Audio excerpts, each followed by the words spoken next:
What's up, guys? Let's go over the best tier list for Diablo 4 Season 2. This is going to be the final one as we got the most recent update, the Midwinter Blight. I wanted to go ahead and wait for this event to see if it was going to be challenging, to see if this would actually shift some of the meta, and it really didn't. What actually shifts the meta up is going to be the Abattoir of Zir. So it's going to be the updated tier list for Season 2, going over the best classes and the best builds in the entire game for Season 2, as I don't think we're getting any more major updates to the game until the next season. So, as you guys can see over here, we have the max roll leaderboard. While this is not an official leaderboard, it does give us kind of a good idea at what the best characters are versus the worst characters, as well as the builds for them. So, a lot of people just want to know what's the best class. Clicking on a tier list video, most people just want to know what's the best one. I'm not going to be a YouTuber that wastes your time, so I'm going to go ahead and answer that immediately. So, the best build in the entire game, by a landslide, is going to be the Barbarian. This build is just so good, and Barbarian got so many big buffs with the amount of X multiplicative damage to the berserking. So this is why Barbarian is so strong. You're able to consistently go into tier 100 sigils, and you can just kind of one-shot things. Now, obviously, if you're going into the Abattoir of Zir, don't expect to go and do the sigil 25s and one-shot everything. It's gonna take a lot of practice. You gotta group up things, and you have to rotate your things properly, as well as snapshotting. But if you're looking for the best build in the entire game by a long shot, the Barbarian is definitely the class for you. So if that's all you wanted, appreciate it. Drop a like on your way out. But we've got more stuff to talk about. I'm gonna go ahead and give you guys my reasons, as the point of this video was to kind of answer the question, what's the best class? And I'll give you guys some info on it. Now, there are other great Barbarian builds. Heck, you can play most Barbarian builds, whether you want to do some double swing. The only thing I'd stay away from is maybe Whirlwind, but you can run landslide, double swing, and these are still very, very strong builds. But the point of a tier list is I'm going to basically just mention what's like the top build. But don't sleep on any of the Barbarian builds, with the exception of Whirlwind. Barbarian is just in a really, really good spot right now. So now you guys have seen it, we just like absolutely roll this tier 100. But tier 100 is no longer a big thing. And I just want to go ahead and mention basically at the start of this video, don't let this tier list discourage you from playing any of the classes. Any of the classes can complete a Sigil 100, while some builds like the Sorceress Inferno build more likely can't really clear this stuff in the game. You can still play a certain build with any class and clear Sigil 100. But if you're looking to push really high in the Abattoir of Zir, a lot of classes will not have the same amount of success. I mean, just look at this over here. It's just literally just filled up with Barbarians. I think this is like supposed to be ideally objectively as possible, is what I want to do with this tier list, because I counted how many players are in each one of this like kind of leaderboard over here, and there's like 100 plus Sorcerers, so 100 plus Barbarians, and then the rest of the classes are kind of grouped up towards the bottom here, sub 40 in the list. But by a long shot, Barbarian is the best over here. I'm trying to keep it objective, but as far as the next class that I want to talk about, I'll give you guys a mixed variety of some gameplay here in the background, so you have just more things to look at than, of course, just the Barbarian. But as far as Druid goes, I wouldn't really recommend, if you are trying to push, to do Pulverize. I think Shred is arguably going to be one of the better builds, but it's not easy to play. And a lot of people are trying to use tier lists perhaps at, you know, a gauge on what to play. So I'm going to put 2 Druid builds here. And the thing with Druid is, I would say Druid is not in the greatest spot if you're looking to push Abattoir of Zir. They're actually towards the bottom in terms of the leaderboard. I would really recommend Shred and Pulverize just for anyone that is interested in maybe playing a Druid build. Now, there are other things like the Crone Staff build. There's other Tornado builds. But the thing is that I would recommend these 2 builds. And the reason why is Pulverize is, by a long shot, one of the best builds in the entire game for a beginner Diablo player. This thing is just so great because it lets you hit hard. It has similar playstyle to Hoda, but it's range, and it's just so satisfying to play. But the Shred Druid right now, in terms of leaderboard, is the only ones that are really seeing some play here towards the list. If you look at the Druid, I mean, you gotta scroll down through all the Barbarians, but there are Druids here. It's mostly Barbarians and Sorceresses on this list.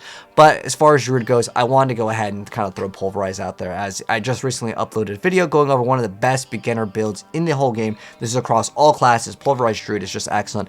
But Shred Druid has this problem of, 1, it's really squishy. 2, it's not the easiest thing to play. You have to like attack and move back, and you have to attack and move back because you need that like dash for the thing to get the proc of one of the poison things that you do damage with. It's not easy to play, and it does require a lot of timing stuff with your pets.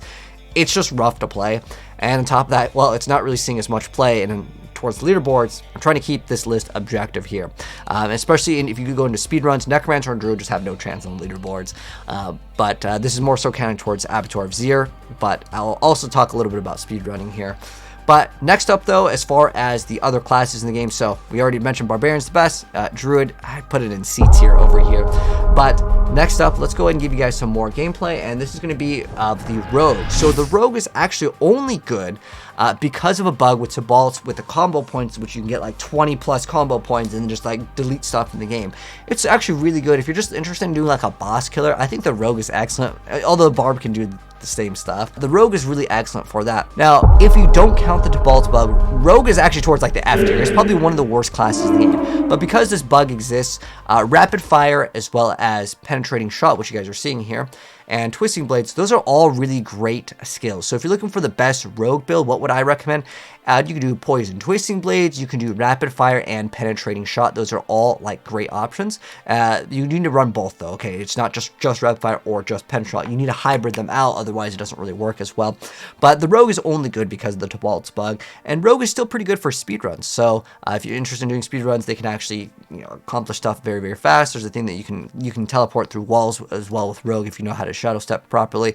But Rogue is actually a pretty okay class if you count the bug. Again, I know I'm mentioning it several times, but that's a huge factor of why Rogue is even remotely good. And you have to play close quarters here because it's just one of the best key passives in the game. So even if you want that fantasy of playing a ranged Rogue, you still have to get within melee range. Otherwise, that key passive doesn't activate, and it's just really rough for them to get a huge amount of damage unless you want to play like Victimize.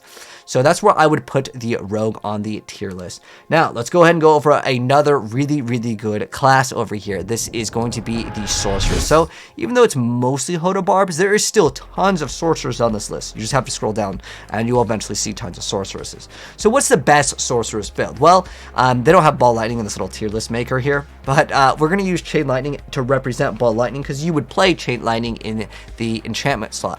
I'll put the Sorceress in the A tier. The Sorceress is an excellent, excellent class, and the reason why they are so great in this season is because they don't need to apply vulnerability. It was a huge problem in the Season 0 and Season 1 where you'd have to activate your Frost Nova to apply vulnerability, and it's one of the most fun classes. And if you're wondering like what's my suggestion, maybe you're getting this game for a significant other or like your son, daughter, whatever for Christmas, and you're wondering what's the best class for them to play, highly recommend the Sorcerers. Why? Because you have so many more skills to play around with. They have the core skills as well as the mastery skills, so you have the best variety in terms of flexibility to play multiple different skills. And as far as it goes, that's like subjective, and I'm trying to keep this list objective. It's definitely in the A tier. The long shot, difference between a Hoda Barb and a Sorceress definitely exists. But if you're just interested in doing like level 100 content, I mean, the Sorceress is just going to let you absolutely just melt content. As soon as you get that Ball Lightning gravitational aspect, you will just clean up content. So Sorceress is very safe A spot over here. Now, as far as other builds with Sorceress, I did make a quad damage build, and if you want to play Fireball, it's not even on here because it's just not included on this list. But there's a lot of other things that you can do with Sorceress, but if we're talking about the best builds, it's definitely going to be Ball Lightning. Heck, even in my quad damage build, even in my Ice Shards build for Sorceress, I had to try to include Ball Lightning to keep up and be competitive with the damage, because certain lucky hit procs can activate Ball Lightning. So you still have a different playstyle where you don't have to play in melee range, but Ball Lightning by a long shot is the best. Again, I know it's Chain Lightning, but keep in mind that it's meant to represent Ball Lightning, so that's what I would recommend for the Sorcerers. Now, we only have another class, but this class is actually going to be the most flexible, and that is the Necromancer. And the reason why I say it's the most flexible is, well, with Rogue, I mentioned that you can do basically 3 of the skills. Basically, just don't run Flurry, and you'll be A-okay with the Rogue in terms of what you can play. Now, the Necromancer over here is kind of one of the classes that you can play whatever that you want. So if you want to run Bloodlance, if you want to run Bone Spear, if you want to do Shadow Blight, if you want to do Ring of the Mentalin, that was actually one of the builds that was here on the Necromancer. Granted, it's not nearly as high, but you can see that there's Infinimus. There's a lot of different builds for the Necromancer. So I don't know what we would put for Infinimus. Maybe this, I don't know, this picture here. But basically, Infinimus allows you to go and become invincible, and it's one of the stronger builds in the game in terms of survivability, because, well, they literally cannot hit you. And it's weird that this thing came back because in the beta they released it and it was so overpowered, and then they decided let's go ahead and nerf it, and then basically it came back into the game. So that was actually a pretty big surprise. But as far as Necromancer goes, yeah, I would put it in the B tier because it's relatively easier to pick up, and builds like Bone Spear getting a huge buff because the suppressors got deleted out of the game. You can sit in the back and kind of just spam on stuff, or again with Infinimus build you're just not able to get hit at all. And the Necromancer is in a pretty decent spot minus summoning. There is one person that managed to play with the Ring of Medellin, but I would probably not recommend that if you're using this as, you know, what kind of build do I want to play in this season here.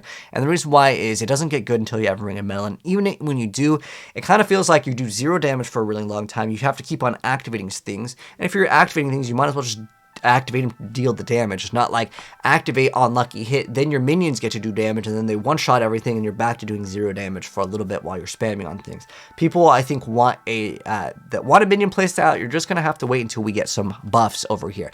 But that's gonna wrap it up. This is what the tier list is looking like for the best classes in the game. And as far as speedrunning goes, I would definitely put these other classes. This is like the main difference here. Necromancer is just the slowest class. Druid does have trample, but it's nowhere near as good as the other classes. Pretty much, I would consider this to be the tier list for speedruns, but if you're looking for Abattoir of Zir pushing, this is what I would go ahead and round off the list. Objectively, again, in terms of numerical stats, the Druid, Necromancer, Rogue, these are all towards the bottom, where the other ones, I mean, there's basically double and triple in terms of how high they're able to push in the leaderboards.